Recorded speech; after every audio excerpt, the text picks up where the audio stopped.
Karibu naibu wa rais, uje upeane rambirambi zako.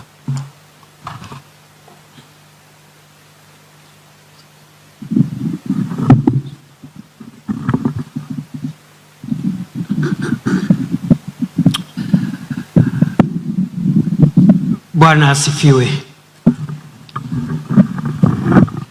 Kuna watu watatu ambao ni muhimu sana katika dunia hii.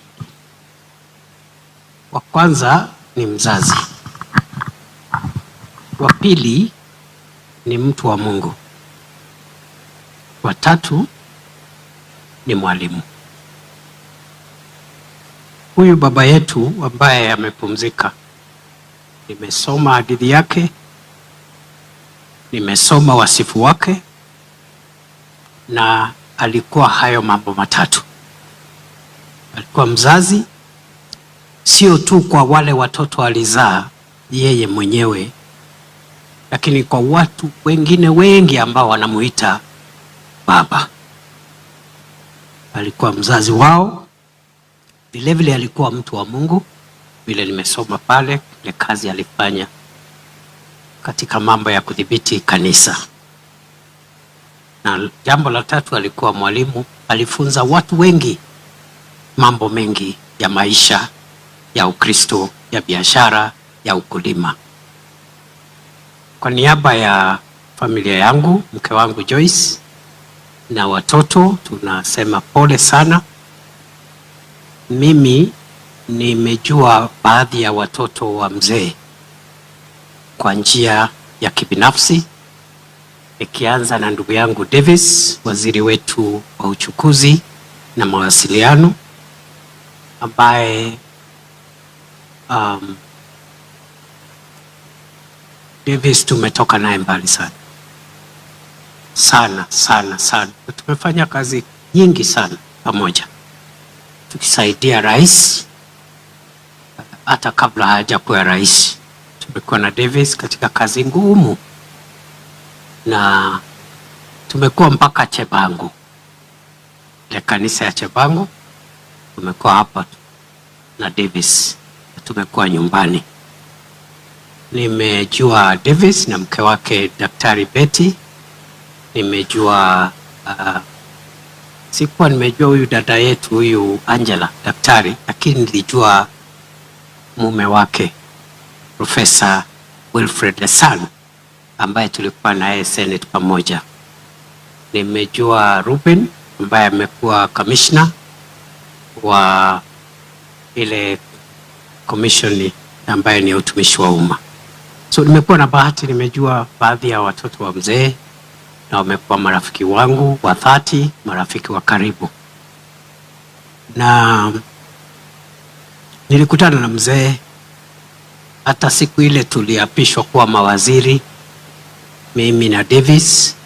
Davis siku hiyo akiapishwa kama waziri wa kawi, na mimi nikiapishwa kama waziri wa usalama wa taifa. Tulikutana na mzee. That time he was 90 years old and he was looking very strong. So nimeuliza Davis, ile picha ya mzee pale ilipigwa akiwa 40 ama 45? Akaniambia hapana, hiyo picha imepigwa mzee akiwa 90, just 3 years ago. Waombelezaji wenzangu, mkiangalia hiyo picha inakaa kama ya mzee wa 90 years. Look at that blazer. Angalia hiyo Godfather. Ni vile tuko katika maombolezi kwa sababu tumepoteza mzazi. Ningesema ukiangalia huyo mzee ni fire.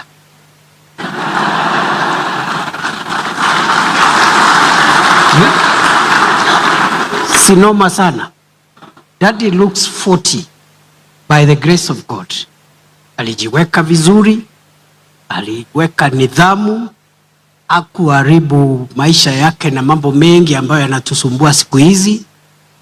And this is a challenge for all of us who are looking older than our time, to learn from the good example of our dad. Kwa hivyo niseme tu pole mama Rachel ambaye ni mke wa mzee, rafiki yake na mpenzi wake na mama yetu. Nasema pole mami. Na wale wengine wa brothers and sisters, we are sorry. Grandchildren, great grandchildren, we are very sorry. Na pia niombe msamaha kwa kanisa kwa sababu tumeingiliana na ratiba kidogo. Ni kwa sababu nilikuwa nimeongea na my brother waziri, because rais alikuwa amenituma mahali kwingine kumsaidia kufungua mkutano mkubwa ambao unaendelea hapa Nairobi wa mawaziri kutoka barani Afrika, mambo ya mawasiliano ICT. Na kwa sababu mimi ni mtu ya yesa, nikasema yesa, nataka nikimbie huko, because I see there are people with problems with that, and I wonder what else would be the work of the deputy president if not to support the president to deliver on this work. So nasema pole Mheshimiwa Rais, atakuwa na sisi, he has already reached out to the family, na atakuwa na sisi kule Chebango. Tunaomba Mwenyezi Mungu alaze roho ya mzazi wetu, baba yetu mzee Edwin Kipchirchir Koech mahali pema peponi. Na mzee has lived a good life. I am very, very impressed by the life and times of this mzee. Na kwa sababu nikimalizia, nimesema ya kwamba ule mtu katika hao vijana na wasichana wa mzee ule nimekuwa naye muda mrefu ni Davis. Nilikuwa nashangaa Davis hii ustaarabu yake ametoa wapi? I was wondering, sababu ni mtu organized, nidhamu nyingi, very smart all the time. Kwa nauliza hii ustaarabu mingi hii ametoa wapi? And you can see for yourself that the apple does not fall very far away from the tree. Kwa hivyo Davis, pole sana. I wish you well with your family. We are together, my brother.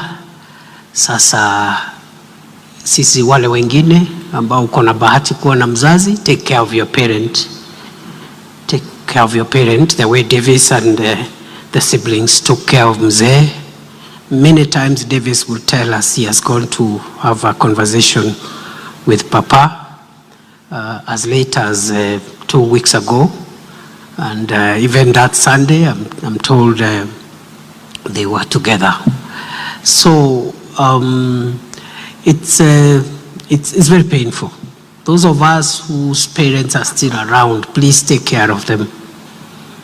And the elders we still have around, please, please, don't abandon us. Okay? Advise us, help us when you're still around. Don't fear us. It doesn't matter the offices we hold. It doesn't matter the universities we've attended, the degrees we have. There is a school called the School of Life. And the only teacher in that School of Life is a parent, is an older person who has seen things that you have not seen. So I wish you all the best. Mungu alaze roho ya baba yetu mahali pema peponi. Asanteni sana, Mungu awabariki. Thank you.